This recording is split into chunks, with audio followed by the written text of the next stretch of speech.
Sumuon ni karon si Magdalena. Atubang. Tarawa.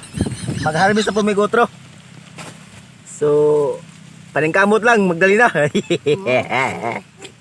Oh, yun know?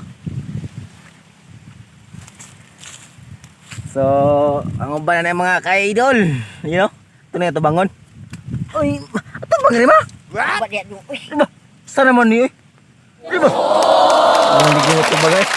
Handa ko pagkita. Mga ka-idol, kaya gwapa daw siya. Tabang. Ma, Ay, sabat yan yung... Uy! diba? Saan naman Kaya si kaya gaunin mo dong. Saan naman si mama? Ano ba? Ara mga idol. Muna siya ang mga saging ni Nokyaw. No, nanadagang bunga gido. Na. Nya dire. Kita gid niya idol.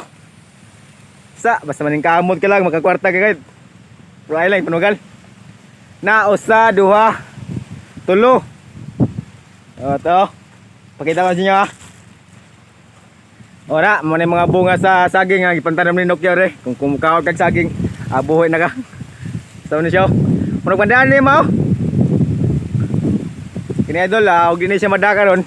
Sa sunod semana, maharbis na po ni siya. Nganin siya. Muna ka na idol. Sa salang kapunuan. Murog tulo, duha. Nya kato. Tapos, yon ho idol. Sunod semana, madara po to. Muna yung gingon nga maningkamot lang taog trabaho. Nya diri idol, na po ni mga tanom. You know? May mga tanom po ni nga taong. O talong. So, ngayon kayo idol. So, ato na yung tadol mama pa.